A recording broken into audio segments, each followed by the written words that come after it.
नमस्कार, आपण पाहत आहात माय PCMC. मी विवेक इनामदार. 1 मे जागतिक कामगार दिन. या निमित्ताने आज आपण अशा व्यक्तिमत्वाच्या आठवणींना उजाळा देणार आहोत ज्यांनी आयुष्यभर कामगारांच्या हक्कासाठी लढा दिला आणि पत्रकारितेच्या माध्यमातून त्यांच्या प्रश्नांना वाचा फोडली. पिंपरी चिंचवडच्या औद्योगिक पट्ट्यात 1980-90च्या दशकात कामगार चळवळीला धार देणारे झुंजार कामगार नेते आणि परखड पत्रकार कॉम्रेड विनायक चक्रे. आज त्यांच्या कुटुंबियांकडून आणि सहकाऱ्यांकडून जाणून घेऊयात त्यांचा संघर्ष, त्यांचा स्वभाव आणि त्यांनी उभा केलेला वारसा. आज आपल्या स्टुडिओमध्ये आहेत प्रवीण चक्रे, जे विनायक चक्रे यांचे सुपुत्र आहेत आणि वडिलांच्या संघर्षाचे प्रत्यक्ष साक्षीदार.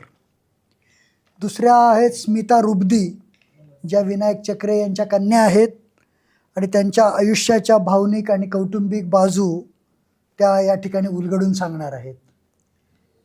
तिसरे आहेत ज्येष्ठ पत्रकार आणि वृत्तछायाचित्रकार ऋषिकेश तपशाळकर, जे विनायक चक्रे यांच्याबरोबर अनेक वर्ष पत्रकारितेमध्ये त्यांनी जास्तीत जास्त सहवास त्यांना लाभला, ते या ठिकाणी आहेत. आणि चौथे अविनाश चिलेकर, ज्यांनी कामगार नेता आणि पत्रकार म्हणून चक्रे यांची कारकीर्द अत्यंत जवळून पाहिलेली आहे. प्रवीणजी, सुरुवात तुमच्यापासून करूयात. तुमच्या दृष्टीने वडील आणि कॉम्रेड चक्रे यात काय फरक होता? वडील म्हणून ते आणि पत्रकार कॉम्रेड म्हणून तर फारसं फार त्यांनी आम्हाला जो वैचारिक वारसा दिला वडील म्हणून, ते जास्त करून मित्रासारखेच असायचे आमच्याबरोबर. लहानपणापासून ज्यावेळेस आम्हाला कळायला लागलं त्यापासून तर ते ज्यावेळेस ते पत्रकार झाले त्याच्यापासून आत्तापर्यंत ते नेहमी मित्रासारखे वागवायचे, मोटिवेशन द्यायचे, चांगले आणि वाईट कसं ओळखायचं याचं ते आम्हाला नेहमी सांगायचे. आणि कॉम्रेड म्हणून ते जास्त कॉम्रेड असायचे आणि त्यांचे पॅशन कामगारांचं कसं कल्याण होईल याच्या बाबतीतच असायचं. आणि त्याच्यामुळं त्यांचे जे मित्र यायचे, त्यांचे जे सहकारी यायचे, त्याच्याने जो वैचारिक वारसा मिळायचा, म्हणजे पत्रकार तुम्ही सर्वजण प्लस त्यांचे इतर चळवळीतले कार्यकर्ते, कॉम्रेड मित्र असताना तर ते आम्हाला त्यांचा वैचारिक वारसा खूप मिळाला. तर असं मी बघतो त्याच्याकडे. वडील म्हणून ते आमच्या वाट्याला थोडेसेच यायचे, पण त्याही दरम्यान त्यांनी मित्रत्वाचं नातं आमच्याशी ठेवलं आणि स्वावलंबी व्हा, चांगलं शिका, एवढं शिक्षण ते देत होते आम्हाला. कारण का दिवस उजाडला की आम्ही शाळेला पळायचो, ते घरी असायचे आणि नंतर आमची भेट कदाचित झोपलेलो असो आम्ही तेव्हाच व्हायची. कधीतरी आमच्या वाट्याला आमचे वडील यायचे, पण वडील म्हणून त्यांनी आपली जी जबाबदारी आहे आमच्यावर संस्कार करायची ती सोडली नाही. की कॉम्रेड म्हणून ते पेटले होते, म्हणजे ते ध्येयवेडे होते. कॉम्रेड हे त्यांचं पॅशनच होतं, तेच त्यांचं काम त्यांनी ठरवलं होतं. त्यात थोडासा वेळ ते आम्हाला देत होते आणि ते वडील म्हणून जेवढे 100% उतरले होते त्या नात्याला खरं ठरण्यासाठी ते त्यांनी केलं काम. आणि कॉम्रेड आम्ही तर आत्तापर्यंत त्यांना कॉम्रेड ह्याच्यात बघत होतो. कामगार चळवळ म्हटलं की व्यवस्थापनाशी संघर्ष अटळ असतो आणि त्यातूनच चक्रे साहेब हे विक्टीम होते. डेव्हिड ब्राऊन ग्रीव्ज या कंपनीमधून त्यांचं जेव्हा नोकरीवरून त्यांना कमी करण्यात आलं, तर त्यावेळी कुटुंबात काय वातावरण होतं की अरे, ज्या नोकरीवर आपलं घर चालतं आता तीच नोकरी या माणसाच्या कर्मामुळे गेली. तेव्हा काय रिॲक्शन होती घरामध्ये? काय चिंतेचं वाटतं किंवा काय ती परिस्थिती कशी हाताळली? ज्यावेळेस त्यांची नोकरी गेली त्यावेळेस आम्ही खूपच लहान होतो, म्हणजे अगदी 3 वर्षाचा असेल, मी 1 वर्षाची असेल. तर आम्ही खूप लहान होतो त्यावेळेस. तर आम्ही माझ्या आईने जास्त बघितलं त्यांची नोकरी. म्हणजे आईकडनं ऐकलं असेल ना तेव्हा?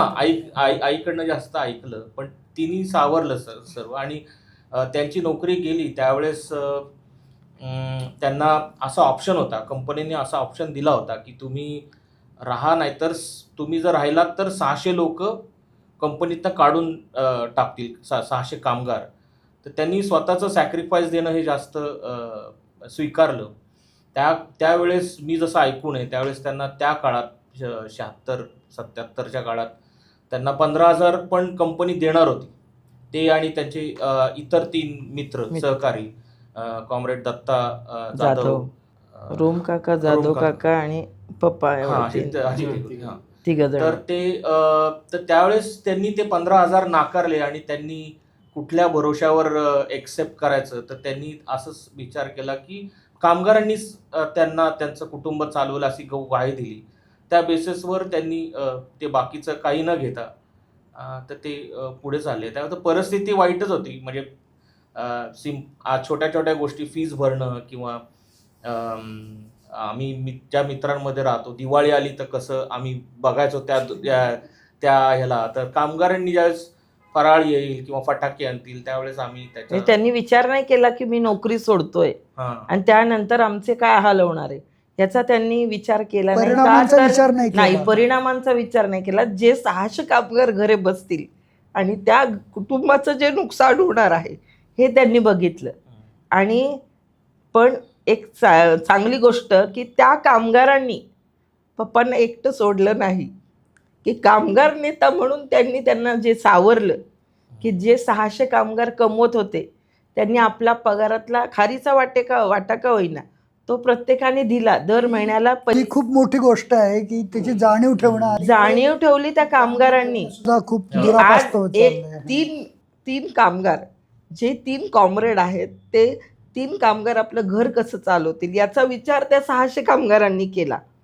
आणि ते जे पैसे वर्गणी गोळा करत होते ती वर्गणी 3 कुटुंबामध्ये विभागली जायची आणि त्याच्यात आमचं राशन पाणी भरलं जाईल एवढं तर कुटुंब चालायचं. मग त्यात एखादा कार्यकर्ता आम्हाला दिवाळीला फटाके आणून द्यायचा, एखादे ढेपे काका म्हणून होते त्यांनी आम्हाला वह्या पुस्तकांना मदत केली. असा त्यांचा तो संघर्षाचा काळ होता. आणि जेव्हा त्यांची नोकरी गेली तेव्हा आमची आजी खूप रडत होती. आम्हाला कळत नव्हतं आजी का रडती एवढी. वडिलांनी नोकरी सोडली म्हणून आमची आजी रडत होती. पण वडील म्हटले नाही, मी जर आत्ता हे नाही केलं तर 600 कुटुंबाचं नुकसान होईल आणि त्या 600 कामगारांना मी वेठीस किंवा मालकाने जे वेठीस धरलेला आहे त्यांचा विजय मी होऊन देणार नाही. मी माझ्या कामगारांचा विजय होऊन देणार आहे. कामगार मला महत्त्वाचा आहे म्हणून त्यांनी तो लढा फारच मोठा त्याग होता तो. कुठलाही कामगार नेता म्हटलं आणि कामगारांची आंदोलनं म्हटलं की त्याचे पडसाद ऑटोमॅटिकली घरामध्ये उमटतात. कारण कामगारांच्या चळवळी या डायरेक्ट पोटाशी हे असतात. त्याच्यामुळे त्यात कधी त्या हिंसक बनतील किंवा कधी त्याच्यामध्ये वेगवेगळ्या पद्धतीचे घटक त्याच्यामध्ये प्रवेश करतील हे काहीच सांगू शकत नाही. तर ही आंदोलनं चालायची. त्यात चक्रेका साहेब तर कायम आघाडीवर असायचे आणि त्यामुळे समोरच्यांचं टार्गेट देखील चक्रे साहेब असायचे की नेत्याला टार्गेट केलं की आपोआप त्या लढ्यामधली हवा निघून जाईल. तर त्या काळामध्ये घरचं वातावरण कसं असायचं? म्हणजे कधी लाठीचार झाला की पप्पांवर व्हायचाच आणि म्हणजे माझ्या वडिलांवर व्हायचाच. आणि वडील कधी जेलमध्ये गेलेले असायचे आम्हाला नंतर कळायचं. मग कधी वडिलांचा शोध घ्यायला रात्रीचे पोलीस यायचे, आमची खिडकीतून टॉर्च मारून बघायचे की चक्रे साहेब झोपले. एखाद्या हॉरर पिक्चरमध्ये भाड्याचं घर होतं, जास्त खिडक्या अशा व्यवस्थित नव्हत्या, नुसत्या लोटून घ्यायच्या. खिडकीतून टॉर्च मारून पोलीस लोक बघायचे की चक्रे साहेब घरात आहेत का. मग चक्रेंना उचलून न्यायचं. एक तुम्हाला मी माझा किस्सा सांगते लहानपणीचा. मी पहिलीला असेल, माझी शाळा चिंचवड स्टेशनच्या पुढे होती. सेंट झेवियर स्कूल आहे तिथे होतं. तिथे मला टाकलं होतं. एकदा शाळेला सकाळी वडील सोडवत होते मला आणि पोलीस आले समोरून, चला पोलीस चौकीत चला. वडिलांना म्हणाले. मी इतकी रडत होते की इतकी धास्ती म्हणजे मनात जी भीती बसली की आता ह्या रस्त्याने आलं की वडिलांना पोलिस उचलून नेतात. हा शाळेचा रस्ता मला नको, ती शाळा नको. म्हणून मी ती शाळा सोडली आणि शेजारपाजारच्या मुली कुठे जातात कॉर्पोरेशनच्या शाळेतनं मी त्या शाळेत जाईल. पण मी ज्या शाळेच्या रस्त्यावरून वडिलांना पोलिस उचलून नेतात त्या शाळेत मी जाणार नाही. हा माझा निर्धार. मग वडिलांनी पण माझं म्हणणं ऐकलं. मी एवढी पहिलीची, पण ते आमचं म्हणणं ऐकायचे. त्यांनी माझं ॲडमिशन कॉर्पोरेशनच्या शाळेत केलं आणि तिथं मी आनंदाने जाऊ लागले. पण हे ध्येयवेडे होते आमच्या घरामध्ये लाल बावटाच असायचा सगळीकडे. घरामध्ये लेनिन आणि कार्ल मार्क्सचे फोटो असायचे. आम्ही तिघही, माझा भाऊ अजून एक आहे नितीन चक्रे, तो देखील म्हणायचा हे कोण आहेत एवढे मोठे फोटो. वडील म्हणायचे हे आजोबा आहेत, यांना नमस्कार करा. आम्ही नमस्कार करायचो. तेव्हा काही त्या इतिहास एवढे मोठे नव्हता आम्ही. आणि घरात लाल बावटा होता. एकदा दिवाळी आली, मला कपडेच नव्हते. आईने तोच लाल बावटा घेतला आणि त्याचा फ्रॉक मला शिवला. असं केलं. आणि नंतर वडील जेव्हा पत्रकारितेच्या आधीची गोष्ट, जे हँडबिल उरायचे की नाही, की आता याचा उपयोग नाही आहे, हे हँडबिल उरलेले आहेत, त्याच्यावर यांनी इंजिनिअरिंगची गणितं सोडून अभ्यास केलेला. स्मिताताई, घरातला माणूस म्हणून त्यांचा कसा स्वभाव होता आणि घरासाठी ते वेळ कितपत द्यायचे? आता तुम्हाला मी सांगितलं, माझे वडील म्हणून ते आमच्या फार वाट्याला कमी आले. शेवटची जी 3 वर्ष आहे, जे वडील पूर्णपणे आमचे होते, तेव्हा त्यांची काही म्हणजे एवढे काही फिट नव्हते ते शारीरिकदृष्ट्या किंवा मेंटली, पण जेवढे काही वडील आमच्या वाट्याला आले त्यांनी आम्हाला हे शिकवलं, आपल्या गरजा कमी ठेवा. आपल्या गरजा कमी ठेवल्या ना, पैसा कमी लागतो आणि सुखाची झोप लागते. एवढं त्यांनी आम्हाला शिकवलं. ते म्हटले खिशात पैसा नसेल ना, माणूस बरोबर समाधानी राहतो. पैसा आला की तुमच्या गरजा वाढत जातात. हे घेऊ, ते घेऊ, ते घेऊ. तुम्ही तुमच्या गरजा कमी ठेवा. असे छोट्या छोट्या प्रसंगातून ते आम्हाला शिकवत गेले की माणूस घडायला काय लागतं, की समाजाप्रती आपलं काही ऋण आहे ते आपण फेडलंच पाहिजे. की नुसतं तुम्ही कमवताय, तुमच्या पुरता पैसा वापरताय, हे तुमचं जगणं चांगलं नाही. आम्हाला हे सांगायचे ते, की समाजाप्रती आपलं ऋण आहे ते आपण फेडलंच पाहिजे. लहानपणीचा एक किस्सा सांगते त्यांचा. ते केंदळला लहानाचे मोठे झाले. कोल्हारच्या पुढे केंदळ आहे, तिथे ते हॉस्टेलला लहानाचे मोठे झाले. तिथं ते फादर लोक शिकवायला होती, त्यांच्या अंडर ते शिकत होते. आता माझे वडील गणितात हुशार होते, अभ्यासात हुशार, ते उठून दिसायचे आणि तब्येतीने जरा होते स्ट्रॉंग. अर्धी भाकर पुरायची नाही, रस्सा पुरायचा नाही. ते चिडायचे की आपल्याला एवढंसं जेवण देतात, हे आपण काहीतरी केलं पाहिजे. एकदा ते मित्राशी बोलत असताना फादर मागे होते, त्यांनी ते ऐकलं. ते म्हटले अरे आता वर्तमानपत्र निघतंय ना, त्या वर्तमानपत्रात आपण लेख देऊया की या हॉस्टेलमध्ये आपल्याला जेवण पुरेसं मिळत नाही. फादरनी ते ऐकलं आणि त्यांनी मेट्रनला सांगितलं, तो विणू आहे ना विनायक, त्याला भरपूर खायला घाल. म्हणजे तेव्हाच त्यांनी बाळाचे पाय पाळण्यात दिसतात. वर्तमानपत्राची ताकद काय आहे हे त्यांनी तेव्हा ओळखलं होतं. आणि जेव्हा त्यांना जोशी साहेब भेटले तेव्हा तर केडी जोशी साहेब भेटले तेव्हा तर त्यांना ते हत्यार मिळालं हातात. महाराष्ट्र हेरोल्ड. एखाद्या कॉम्रेडच्या घरातलं बालपण, काय आठवणी आहेत? तुम्हाला सांगते, लहानपणी वडील कसे आपल्या लहान मुलांना घेतात आणि बागेत खेळायला जातात. बरोबर, मुलांना खेळवतात तिथे. आम्ही बागेत नाही जायचो, आम्ही प्रचार सभेला जायचो. आज ह्या लढ्यात जायचे, आज ह्या प्रचार सभेला जायचे, तिथे आम्ही जायचो, टेम्पोत बसायचो, भेळ खायचो. आणि बालगीतं नाही शिकलो आम्ही तिघही मुलं बालगीतं नाही शिकलो. आम्ही लढ्यातली गाणी शिकलो. कामगाराच्या कष्टानं नटवलं जगाला आणि त्याच कामगाराला भाकर नाही पोटाला आणि कपडा नाही नेसायला. ज्या काळामध्ये बडबड गीतं म्हणायची त्या काळामध्ये तुमच्या तोंडात. हो, त्या काळात ही गाणी. आता आम्हाला ते शब्द कळत नव्हते, त्याचा अर्थ कळत नव्हता, पण ही गाणी आम्ही म्हणायचो. असं त्यांना गणित आणि इतिहास शिकवायला आवडायचा, खूप आवडायचा. मला त्यांनी गणितात खूप म्हणजे 7वी 8वी पर्यंत त्यांनी गणित शिकवायचे. त्यांचं गणित खूप खूप चांगलं होतं, आवडायचं शिकवायला. आणि इतिहास तर त्यांचा अगदी जवळचा विषय असल्यामुळे ते रशियन क्रांती, French revolution, specially China great walk, तो चायनाचा असायचा, तर त्याच्याबद्दल ते माहिती सांगायचे आणि त्यांना ते वाचायचे आणि तीच पुस्तकं असायची घरात. माओ डेझॉंग आणि कार्ल मार्क्स आणि लेनिनची पुस्तकं असायची. तर त्याच्यातनं ती स्टोरी, पुस्तकातल्या स्टोऱ्या घेऊन त्या ॲक्च्युली त्याचं ओरिजिनल पुस्तक घेऊन आम्हाला त्यातलं डिटेल सांगायचे. मग लाँग मार्च कसा झाला चायनामधला आणि त्याच्या तो कसा संघर्ष होता. त्यामुळे ते विषय त्यांचे जिव्हाळ्याचे असायचे. तर ते आम्हाला त्या बाबतीत शिकवायचे. प्लस आम्हाला हाईकला घेऊन जा. त्यांना मला असा हायकिंगची सवय त्याच्यामुळेच लागली. तर ती खूप शेतामध्ये आम्हाला फिरायला जे मित्रासारखे होते. कैऱ्या तोड असे खूप प्रोत्साहन द्यायचे आम्हाला. त्यांच्या या सगळ्या लढ्याचा कुटुंबावर काय परिणाम झाला? काही भावनिक आठवणी आहेत का? भावनिक आठवणी म्हणजे वडील लढ्यात असायचे 24 तास. कधी कधी कोणती अशी बातमी आली की आज वडील काही घरी येत नाही, 2 दिवस जेलमध्येच आहेत. मग आई रडायची, आजी यायचीच रडायला की काय झालं असं. आमचे काका आम्हाला मदत करायची यावेळेस. म्हणजे परिस्थिती खूप बिकट होती आमची. असं नव्हतं की आम्हीच सुखात होतो. वडील जेलमध्ये असायचे. घरातल्या छोट्या छोट्या गरजा असतात हो, त्या देखील भागल्या जायच्या नाही. आम्ही लहानपणी म्हणजे वरण फळं खाऊनच मोठे झालो बऱ्यापैकी, रॅशनवरचा गहू वगैरे. पण कामगारांनी किंवा काय आम्हाला एकटं सोडलं नाही. त्याही परिस्थितीत आम्ही आनंदी होतो, कारण का वडिलांनी आमच्यावर जे संस्कार केले ते खूप महत्त्वाचे आहेत. ऋषिकेश, मी तुला विचारीन, विनायक चक्रे यांची पत्रकारितेची शैली कशी होती?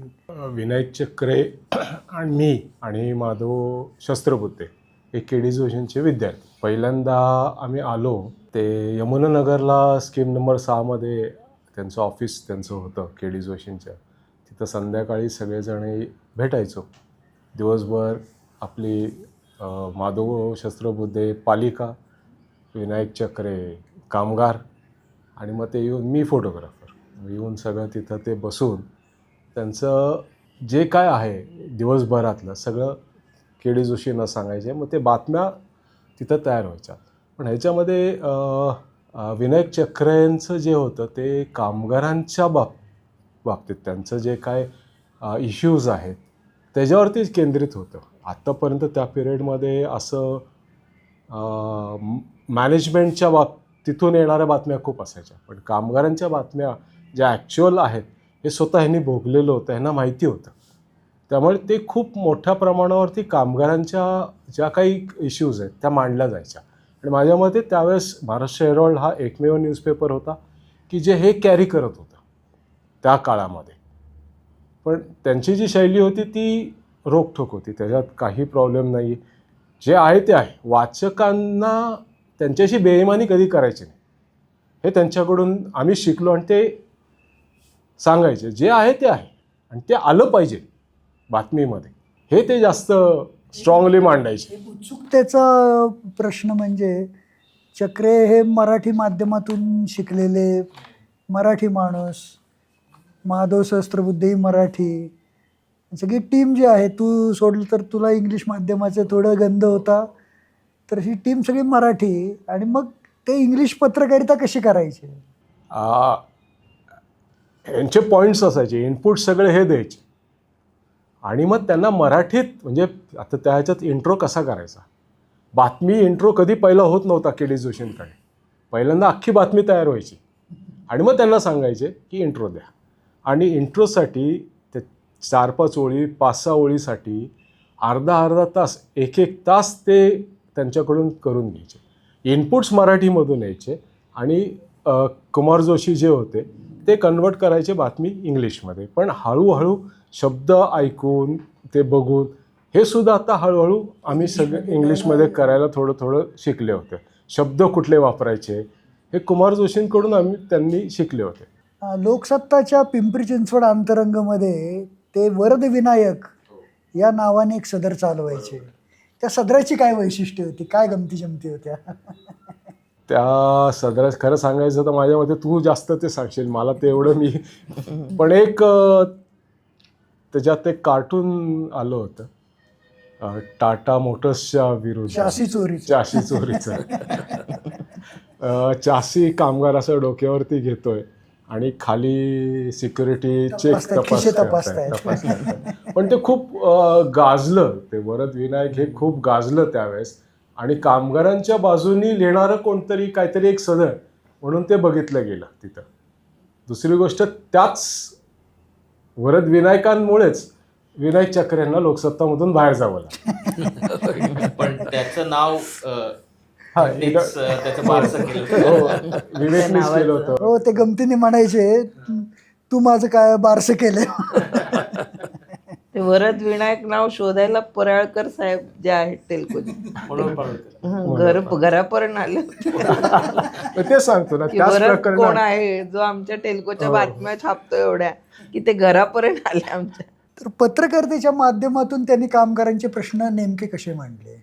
पहिली गोष्ट म्हणजे एक उदाहरण देतो की अनेकांना माहीत नव्हतं, जे सर्वसामान्य नागरिक आहेत, खंडेनवमी काय आहे हे असं बाहेर कोणाला जास्त माहीत नव्हतं. ते स्वतः मला घेऊन गेले, स्वतः गेले, खंडेनवमी कशी सेलिब्रेट होती, ओपन डे काय असतो, फॅमिली मेंबर्स त्या दिवशी तिथे येतात आणि मग ते त्यांचे वडील कुठे काम करतात, भाऊ कुठे काम करतो, कशा परिस्थितीमध्ये काम करतो हे ते बघतात ओपन डेला. हे माझ्या मते ग्रीव्समध्ये होत होतं, ओपन डे वगैरे जे होते. आणि त्यांचं कामगारांच्या बाबतीत ते कामगारांच्या बाजूनीच होते काही झालं तरी. जे हे तसं म्हणायला गेलं तर पत्रकारितेमध्ये दुसरी बाजूसुद्धा आली पाहिजे होती, पण हे 100% कामगारांच्याच बाजूने असायचे पहिल्यापासून. कामगारांचा लढा आणि त्याच्यासाठी ते खूप भांडलेत. नुसतं नोकरी किंवा कारखाने हे नाही, तर परवा पावलस तेच म्हणत होता की हे ज्या ठिकाणी राहायचे, ज्या चाळींमध्ये राहायचे कामगार, त्यांचे फॅमिली मेंबर्स जिथं राहायचे, त्यांना खूप इश्यूज होते. त्यांच्यावरती काही अत्याचार असायचे, काही गोष्टी होत होत्या त्या काळी. त्याच्यासाठी त्यांनी भाडेकरूंचं संघटना स्थापन केली. त्याचं आंदोलन म्हणजे फक्त कामगार हे कारखाना असं नाही, तर त्यांच्या फॅमिलीज पगार वाढ वगैरे एवढ्या पुरतच न राहता त्यांच्या फॅमिलीज काय फेस करतात ह्याचा सुद्धा त्यांनी खूप, आणि त्याच्यासाठी सुद्धा त्यांनी खूप लढा दिला होता. म्हणजे मला जसं आठवतं, तुम्ही करेक्ट करू शकता मला, म्हणजे कामगारांना ड्रेस, सेफ्टी इक्विपमेंट्स, स्वच्छता करणाऱ्या कामगारांना त्याच्या बाबतीत पण त्यांनी एक लढा केला होता, असं मला आठवतं. ऊसतोडणी कामगारांबद्दल पण खूप त्यांनी त्यांचा संघर्ष जवळून बघितला होता, त्यांच्याविषयी मांडलं होतं. ऊसतोडणी कामगारांच्या स्त्रियांवर कसा अत्याचार होतो. एक बायडाबाई म्हणून एक आल्या होत्या, आमच्या घरी राहतच होत्या त्या, त्यांच्यावर खूप अत्याचार झाला होता. म्हणजे ऊसाचा फड कितीतरी किलोमीटर त्या पार करून त्या ह्याच्यातून त्या सुटल्या होत्या. आणि त्यांनी मग आमच्या घरी थोडे दिवस वास्तव्य केलं होतं. तेव्हा आम्ही लहान होतो, पण ते बायडाबाई नाव लक्षात राहिलं माझ्या. आणि त्यांना म्हणजे न्याय मिळवून दिला वडिलांनी. म्हणजे स्त्रीमुक्तीसाठी पण ते काम करायचे. ऊस तोडणी कामगारांचे प्रश्न देखील त्यांनी मांडले होते. हे जे अँगल्स आहेत, ह्या अँगल्स त्या काळी पत्रकारिते आत्तासुद्धा हे पुढे कधी आलेच नाहीत. हे स्वतः त्यांनी फेस केलेले आहेत, स्वतः एक्सपिरियन्स केलेले आहे आणि स्वतः लिहायचे आहेत आता ते एक्सपिरियन्स. माझ्या मते ते सगळं तिथून जे त्यांचं पुस्तकी ज्ञान नव्हतं, तर ते अनुभवातून आलेलं आणि ते स्वतः फेस केलं होतं ना, त्यामुळे ते व्यवस्थित मांडलंच गेलं होतं, जे आत्तापर्यंत कधीही कामगारांच्या बाबतीत, पिंपरी चिंचवडच्या बाबतीत तरी नव्हतं झालेलं. माझ्या मते ते पहिलेच पत्रकार असे होते की ज्यांनी कामगारांचे जे काही ऑलराऊंड 360 डिग्री इश्यूज आहेत ते मांडले. आजच्या पत्रकारांनी चक्रे यांच्याकडून काय शिकलं पाहिजे? पहिली गोष्ट म्हणजे प्रामाणिक राहा. मी जे शिकलो त्यांच्याकडून, आता जसं स्मिताताईंनी सांगितलं, त्यांच्यावरती जे संस्कार झाले ते संस्कार पत्रकारितेत, मी यंगच होतो, अगदी कॉलेजमध्येच होतो तेव्हा मी फोटोग्राफी चालू केली. त्याच्यावरती ते रॉ जे काय माझं होते त्याच्यावरती जे संस्कार झाले ते चक्रांमुळे जास्त झाले, की कोणाकडूनही अजिबात काही पैसा घ्यायचा नाही, पैशाच्या मागे पळायचं नाही, आपल्या बातमीशी एकनिष्ठ राहायचं. आणि काही झालं तरी ती बातमी, कितीही दडपण आलं, किती काही झालं, किती विरोध झाला तरी ती बातमी आलीच पाहिजे आणि त्याच्यातून मागे हटायचं नाही. या गोष्टी त्यांच्याकडून शिकण्यासारख्या खूप आहेत. आणि मेन म्हणजे बातमीदारी करत असताना तुम्ही वाचकांशी इमानदार राहिलं पाहिजे शेवटपर्यंत. तुम्ही त्यांच्याशी बांधील आहात. जसं ते कामगारांशी कामगार चळवळीत कामगारांशी बांधील होते, तसे पत्रकारितेत आल्यानंतर ते म्हणायचे की मी वाचकाशी बांधील आहे. वाचकाला जे हवं आहे, त्याला माहिती जी हवी आहे ती देणं गरजेचं आहे. उगीच चुकीचं काही जे आता जे काही फेक नॅरेटिव्स वगैरे हे आहेत, तर त्या काळी त्याला काही वावच नव्हता. आणि त्यांच्याकडून हे शिकण्यासारखं खूप आहे की काय झालं. अगदी त्यांनी तर आंदोलनामध्ये लाठीचार्ज वगैरे, मी सुद्धा फोटोग्राफर म्हणून त्यांच्या ह्याच्यात लाठीचार्ज मी झेललेला आहे, पण मागे हटायचं नाही काय झालं तरी. हे त्यांच्याकडून शिकण्यासारखं आहे की तुम्ही तुमच्या बातमीशी आणि वाचकाशी प्रामाणिक राहणं. अविनाश चिलेकर, आपण चक्रे यांची सगळी कामगार नेता म्हणून आणि पत्रकार म्हणून दोन्ही तुम्ही खूप जवळून पाहिलं आहे. तर 1980-90 या काळातली जी कामगार चळवळ होती त्यात चक्रे यांची नेमकी भूमिका कशी असायची? मी थोडं मागे जातो. विनायकराव चक्रे यांचा माझा परिचय आहे. मी दैनिक सामनामध्ये पिंपरी चिंचवडला होतो. त्यावेळेस या उद्योगनगरीमध्ये कामगारांची बाजू वर्तमानपत्रात यायला पाहिजे असा आमचा आग्रह होता, पण मला त्यातलं काही विशेष माहिती नव्हती, ज्ञान नव्हतं. म्हणून आम्ही कोण हे करू शकतं काम, तर त्यावेळेस विनायकरावांचा माझा परिचय झाला. आपण आता विनायकराव तर कॉम्रेड आणि सामना तर उजवा, विनायकराव पूर्ण डावे. म्हटलं हेच गणित कसं काय जमणार. त्यावेळेस संजय राऊत संपादक, तर ते पुण्यात आले. तर मी त्यांना विचारलं, म्हटलं सर असं आपल्याकडं कामगारांविषयी यायला पाहिजे वर्तमानपत्रात, पण ते काय मला जमत नाही, पण तिथं त्यातला माणूस कोणीतरी पाहिजे. म्हटलं आहे कोण आहे म्हटलं, पण ते कॉम्रेड आहेत, म्हणजे लाल बावटा आहेत ते. अरे असू दे की म्हटले, अरे त्यांच्यासारखं जिवंत लिखाण कोणीच करू शकत नाही. मी म्हटलं नाही, ते टोकाचं लिहितील, तुम्हाला चालेल का? हे काय लिहायचं ते लिहू दे, एकदम मोकळेपणाने लिहू दे. ते जे खरं सत्य मांडतील ना, ते आपण मांडू शकत नाही. ते चळवळीतलं आंदोलनातलं वास्तव जे आहे, जे दाहकता आहे कामगारांची, ते मांडू शकतात. ते आपण पत्रकार म्हणून आपल्याला तो अँगल नसतो. त्यामुळे 100% त्यांना ताबडतोब फेक. विनायकरावांना सांगितलं का अमुक तुम्ही लिखाण सुरू करा. विनायकरावांनी लिखाण सुरू केलं. विनायकरावांची एक आर्टिकल असे जळजळीत असायचे. ते सामनाची जी भाषा आहे त्याच्यापेक्षा पुढचे असायचे. म्हणजे ते आता तुम्ही विचारलं की 89-90चा लढा वगैरे. विनायकरावांची एक मात्र बंडखोर प्रवृत्ती होती, प्रचंड स्वाभिमानी. म्हणजे मी त्यांच्या इतका स्वाभिमानी माणूस अजून कोणीच पाहिलं नाही. आजच्या जगामध्ये मुळात असे कामगार नेते दुर्मिळ काय मला दिसतच नाही आहे. सगळे व्यावसायिक कामगार नेते झाले, परंतु विनायकराव कधीही कोणत्याही आमिषाला कधीच बळी पडले नाहीत.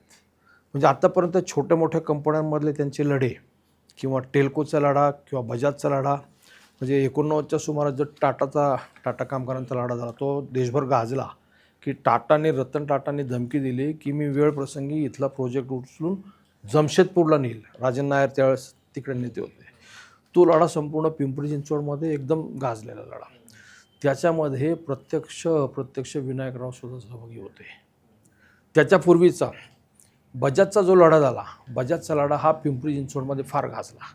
त्यावेळेस जो गोळीबार झाला त्याच्यामध्ये पाडळे म्हणून कामगार ते हुतात्मा झाले, त्याच्यामध्ये ते शहीद झाले. तर विनायकरावांना त्याचा घटनाक्रम इत्तंभूत सगळा ते मला कायम ऐकवायचे की बजाजचा लढा हा ह्या शहराच्या इतिहासामधला खरा लढा आहे. म्हणजे कामगारांवरती अन्याय कसा झाला, मग त्याला आम्ही बाकी माधव रोहम काय, नंतर दत्ता जाधव म्हणजे आता जे कामगार नेते इंटकचे जे प्रदेशाध्यक्ष त्यांचे मामा, त्याच्यामुळं हे त्रिकूट विनायकराव, दत्ता जाधव आणि माधव रोहम, आता तिघे आहेत नाहीत. पण विनायकराव हे सगळ्यांची भट्टी जमवायची पद्धतशी. म्हणजे इथले जे कामगार चळवळी आता ज्या झालेल्या आहेत, फक्त वेतनवाढीच्या किंवा ह्याच्या नाही, अन्य कोणत्या आहेत. बजाजच्या लढ्यामध्ये विनायकरावांचं थेट त्याच्यामध्ये फार मोठं योगदान आहे.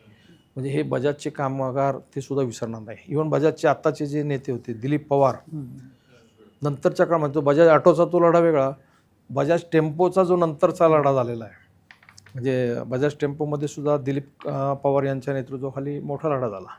त्याच्यामध्ये त्याच्या मागची संपूर्ण पार्श्वभूमी, त्याची संपूर्ण थोडक्यात स्क्रिप्ट रायटिंग हे कोणाचं असायचं, तर विनायकरावांचं असायचं.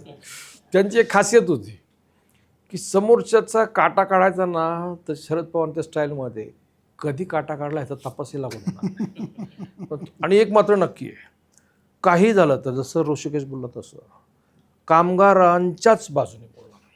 जी कितीही काही असू द्या घटना घडामोडी, त्याच्यामध्ये जे मी माझ्या लिखाणामध्ये बातम्यांमध्ये त्यांच्या बाबतीत पाहिलं ना, आपण म्हटलं नाही अहो त्यांची ही बाजू यायला पाहिजे. जसं तुम्ही ते टेल्कोचं सांगितलं ना, की टेल्कोमध्ये ते चाशी चोरीला गेली आणि ते डोक्यावर घेऊन जातं, ते व्यंगचित्र छापलं म्हणून त्यांची नोकरी गेली. मी म्हटलं बापरे विनायकराव, ते टेल्कोच्या नादाला कोण लागणार? हे म्हटले आपण म्हणजे सगळ्यांचे बाप. या स्टाईलने ते जे होतं ना, त्याच्यामुळं खरं तर अशा कामगार नेत्यांची आज गरज आहे. हा ज्या पद्धतीने संपूर्ण शहरात काय, देशात काय, राज्यात काय कामगार कायदे बदलतात, आजची जी पार्श्वभूमी सगळी परिस्थिती पाहिली कामगारांची, अत्यंत केविलवाणी आहे. अशा वेळेस विनायकरावांची उणीव इथं फार जाणवते. असे कामगार नेते जर आज असते ना, तर सरकारला सुद्धा झुकवलं असतं. इथल्या पोलिसांना सुद्धा, मला ते बजाज ऑटोमध्ये ज्यावेळी गोळीबार झाला, ते संकोळे म्हणून इन्स्पेक्टर होते, तर त्यांनी तो गोळीबार केला होता. पण विनायकरावांचे त्यांचे हे चांगले, रोखठोक तुम्ही कामगार मारला म्हणून रोखठोक ते हे करायचे. त्यांची एक आहे बातमीतली भाषा, म्हणजे थोडक्यात त्यांची कृती, उक्ती, लिखाण सगळं सारखं असायचं. त्याच्यामध्ये म्हणजे तरतम कुठेही ठेवायचं नाही, कोणाचाही मुलायचा ठेवणार नाही. मग ते बजाजचे राहुल बजाज असू दे किंवा टेल्कोचे कोणी असू दे, म्हणजे इतर टेम्पोचं सुद्धा तसंच तो लढा झाला. हे असे 2-3 हे ठळक सांगता येतील. गरवारे कामगारांचं जे गरवारे कंपनी बंद झाली त्यावेळेस त्या कामगारांची ग्रॅज्युएटी मिळत नाही, प्रॉव्हिडंट फंड मिळत नाही, त्या कामगारांची अत्यंत वाताहत झाली. म्हणजे शहरातला गरवारे नायलॉनचा हा प्रोजेक्ट बंद झाला कंप्लीट. त्या मालकाने कसा बंद केला, काय केला, हा भाग तो सोडून द्या. परंतु त्याच्यामध्ये त्यावेळेसचे जे काही कामगार होते त्यांनी विनायकरावांना पुढे केलं. त्याच्यामध्ये बाकी नको ते घटक त्याच्यामध्ये सुद्धा आले, पण त्यांना बाजूला करायचं काम सुद्धा विनायकरावांनी केलं. त्या कामगारांवरती झालेला अन्याय तो त्यांनी सामनामधून, तुमच्या अंतरंग लोकसत्तामधून, म्हणजे ते जे मांडलं ना, ती जी दाहकता मांडली ना, याची दखल म्हणून इथल्या वृत्तपत्रसृष्टीमध्ये सकाळपासून बाकी दैनिक सकाळ, लोकमत, बाकी सर्व वर्तमानप्रभात सगळ्यांनी कामगार कॉलम सुरू केले. ते विनायकरावांमुळे सुरू केले. कामगार बीट सुरू झालं. अदरवाईज या शहरामध्ये कामगारांसाठी स्वतंत्र वर्तमानपत्रात कसं असतं, एक पोलिसांचं बीट वेगळं असतं, महापालिकेचं वेगळं असतं, जिल्हा परिषद वेगळं असतं, तसं कामगारांकडे लक्ष द्यायचं म्हटलं ना, तर कुणी शक्यतो ते नाक मोडायचे, नको हे तिकडे काय, त्यात काय मिळणार, त्यात काय विशेष काय त्याच्यामध्ये. पण खरा अन्यायग्रस्त या शहरातला घटक कोण होता? कामगार.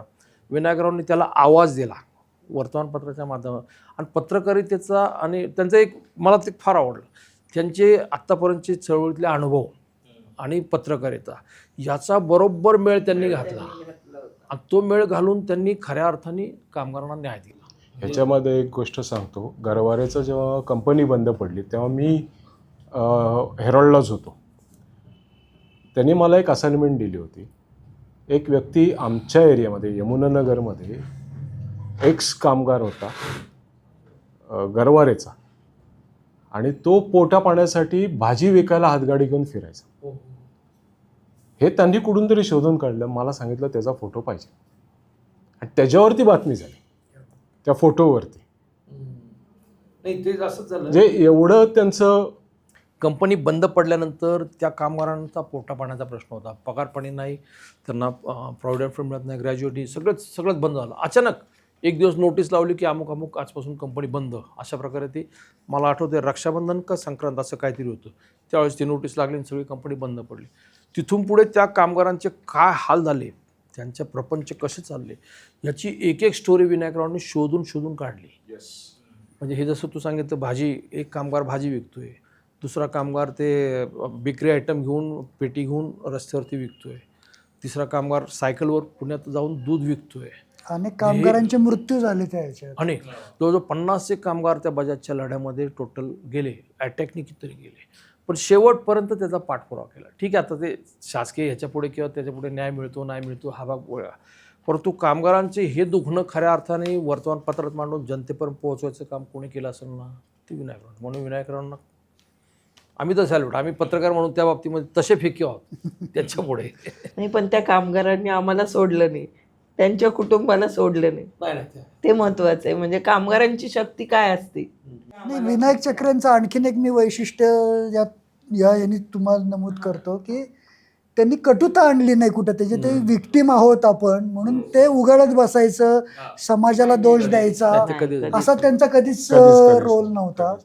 ते कायम त्याची जाणीव ठेवायची. म्हणजे असं आता तुम्ही सांगता की कामगार चळवळीने तुमच्या कुटुंबाला कायम मदतीचा आणि आधार दिलेला आहे. ही त्यातली रस्त्यावर खूप- येऊन दिलं हा, नाही आम्हाला, हा, हा. आम्हाला आणि ते सांभाळलं. वाऱ्यावर सोडलं नाही ही खूप मोठी गोष्ट आहे. म्हणजे कामगारांची ताकद किती आहे कळालं. कुठल्या व्यसनाधारी गेले नाही. म्हणजे व्यसनाच्या स्ट्रेसफुल सिच्युएशन निगेटिव्हिटी त्यांनी कुठंच आणू दिली नाही. आरे रडायचं गेले नाही, नाही. लढायचं. म्हणजे पैसे नसतील तर कुणाला मला तिथपर्यंत सोड असंही ते म्हणायचे नाही, नाही, नाही, चालत नाही, जायचे. चालत इतके ते स्वाभिमानी होते. तो मानव कांबळे यांनी त्यांच्या फेसबुक पोस्टमध्ये विनायकराव गेल्यानंतर जो लेख लिहिला तो जरूर वाचा. वाचला. त्याच्यामध्ये त्यांनी ते श्रमिक भवन इथं जे आकुर्डीमध्ये आहे त्या श्रमिक भवनाच्या उभारणीमध्ये त्यांचं फार मोठं योगदान आहे. परंतु ते उभं करण्यापूर्वी त्यांचा कामगारांचा हा कट्टा सगळ्यात बसायचा रोज सायंकाळी तिथे चहा पाण्याला वगैरे. विनायकराव संत तुकाराम नगरून तिथे चालत चालत यायचे आणि चालत चालत जायचे, पण त्यांनी सांगितलं नाही मला तिथपर्यंत सोड किंवा अमुक करून. एकदा एका सायंकाळी ते सगळ्यांची मीटिंग संपली, सगळे आपापल्या घरी निघाले. मला वाटतं मानव कांबळ्यांकडे काही रिक्षा होती, त्या रिक्षाने त्यांच्या निघाले आणि विनायकला म्हटले, विनायक तू कसं जाणार? नाही ना माझे, मी निघतो बसने निघतो. त्याच्यामुळे त्याने सोडून दिला विषय. पण नंतर ज्यावेळेस मानव कांबळे मागून मागून चिंचोड स्टेशनपर्यंत गेले तर त्यावेळेस पाहिलं तर विनायकराव लेफ्ट राईट करत होते. त्यांना विचारलं काय रे विनायक, मी तुला विचारलं ना. तो म्हटला खिसे खाली आहेत. म्हणजे इतकी वाईट परिस्थिती असूनही कधीही कोणापुढे झुकले नाही, हात पसरला नाही. हे त्यांचं म्हणजे ते स्वाभिमान, प्रचंड स्वाभिमान. इंडस्ट्रियल न्यूज मध्ये असताना म्हणजे माझा भाऊ स्ट्रगल करायचा जॉब, आम्ही नोकऱ्यांसाठी कोणाला एक शब्द नाही टाकला त्यांनी. बरोबर आहे, बरोबर आहे. मी त्याचा साक्षीदार आहे. हा, बरोबर. की माझ्या मुलाला कामाला लावून घ्या. अजिबात. तर त्यांनी एक शब्द टाकला असता तरी चांगल्या कंपनीमध्ये तुमचं काम झालं असतं. हो, किंवा मी डीएड झाले होते तर मला वाटायचं अरे या मैत्रिणीला जॉब लागला, त्या मैत्रिणीला मला का नाही लागत, पप्पा मला का नाही, स्वतः फाईट कर स्वतः मिळव असं म्हणायचं. नाही, मला आठवते कारण मी गेलो होतो त्यांनी तिथं वायसेम समोर चहाचं काहीतरी दुकान चालू केलं होतं. हा भवन. त्यावेळेस मला ते घेऊन गेले होते तिथं हम्म, आणि बघ असं चालू केले आता. पण त्यांनी कोणाला असा शब्द टाकून या नाही. मुलासाठी, पण त्यांनी पण माझ्या भावानी पण नितीन चक्रे नाव त्याचं, त्यांनी आमच्या पडत्या काळात खूपच त्यांनी लहान वयात नोकरी सुरू केली आणि घराचा भार उचलला. तर आता चिलेकरांना मी तुम्हाला शेवटचा प्रश्न विचारून आपण या चर्चेचा समारोप करूयात की आता बदलतोय, काळ बदलतोय, कामगार चळवळ आता होत्याची नव्हती झाल्यासारखी झालेली आहे. अशा परिस्थितीमध्ये विनायक चक्रे यांचा विचार किती महत्त्वाचा आहे? आजच्या परिस्थितीमध्ये त्यांचा विचार अत्यंत मोलाचा यासाठी आहे की कामगार कायदे कामगारांना थोडक्यात वालीच कोणी राहिलेलं नाही आहे. आजचे कामगार नेते माझ्यासमोर विनायकराव, कैलास कदम काय किंवा दुसरे यशवंत भोसले काय आत्ताचे कामगार नेते, त्यांना तोंडावरती सुनवायचे, मागं नाही तोंडावरती सुनवायचे की आम्ही कामगार चळवळ कशासाठी चालवली आणि तुम्ही कामगार चळवळ कशासाठी चालवत आहे. आत्ता त्यांची गरज काय वाटते माहिती आहे का? आजची जी संपूर्ण राष्ट्रीय पातळीवर काय, राज्यात काय किंवा संपूर्ण आपल्या पिंपरी चिंचवड उद्योगनगरी कामगार नगरीमध्ये आपण पाहिलं, एकही संप, एकही टाळेबंदी, म्हणजे आता चळवळ, कामगार चळवळ ह्या शहरातली संपली आहे. पूर्वी बोनससाठी कुठेतरी आंदोलन किंवा काहीतरी सुरू असायचं, त्यावेळेस त्यांचा नेता म्हणून विनायकराव चक्रे किंवा माधवराव हे बाकीचे नेते उभे असायचे. आता तो विषयच संपलेला आहे. कामगार मुवमेंट ज्याला म्हणतात ना, थोडक्यात कामगारांचा आवाज हा जो पाहिजे तो नाही आहे. त्यांना ज्युडिशियरीमध्ये कुठे जो नाही मिळेल त्याची शाश्वती राहिलेली नाही आहे. पोलिसांकडे सोडून द्या. आणि आता ज्या कामगार नेत्यांकडे जायचं म्हटलं तरीसुद्धा त्यांना थोडं संकोच का यासाठी वाटतो की ते पहिलं जर करार झाला तर त्यातले किती टक्के याचे ह्या बेसवरती कामगार नेते बोलायला लागलेले आहेत. आता तुम्ही माथाडी कामगारांची मुवमेंट पाहिली विवेकजी, तर ती पूर्ण गुंडांच्या हातात गेलेली आहे. गुंडगिरीबद्दल विनायकरावांना प्रचंड तिडीक होती. म्हणजे ते सांगायचे जिथे पाहिजे ना तिथं गुंडगिरी जरूर करणार आम्ही, कुठे कामगारांना न्याय देण्यासाठी. परंतु ही संपूर्ण मुवमेंट गुन्हेगारांच्या हातात जाते हे पाहिलं ना त्याची त्यांना फार वाईट वाटायचं.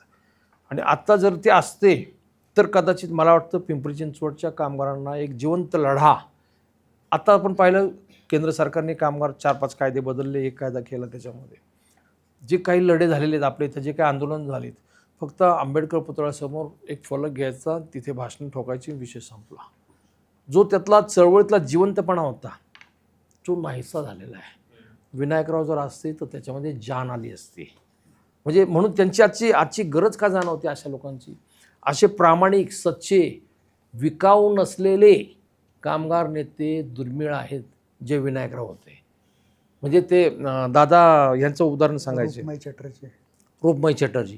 त्या तालमीत मुळात ते कम्युनिस्ट मंडळी सगळी ती अशी रोखठोक असायची, एका पैशालाही कोणाच्या मिंदी नाही. त्याच्यामुळं ते त्या भट्टीत घडलेले होते. तुम्ही तर सांगता तुमच्या घरामध्ये लेनिन, मार्क्स वगैरे ते त्याच्यावर तुमच्यावर ते संस्कार झालेले आहेत. आता ते संपलं, विशेष संपला. विनायकराव कदाचित मला वाटतं या शहरातले शेवटचे कामगार नेते असतील की जे या कामगार नेता म्हणून ज्या व्याख्येमध्ये बसतात ना, त्यातले कदाचित मला तरी हे शेवटचे दिसत आहेत. धन्यवाद.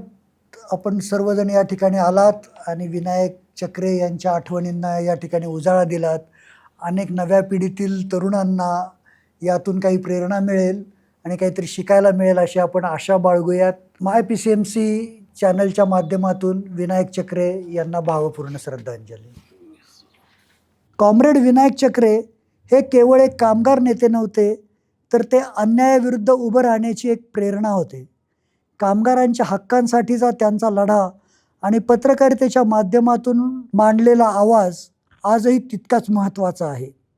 1 मे कामगार दिनाच्या निमित्ताने MyPCMCच्या माध्यमातून आम्ही त्यांना विनम्र अभिवादन करतो. विनायक चक्रे यांच्या योगदानाविषयी तुम्हाला काय वाटते ते खाली कॉमेंटमध्ये नक्की लिहा. व्हिडिओला लाईक करा, शेअर करा आणि चॅनलला सबस्क्राईब करायला विसरू नका. धन्यवाद.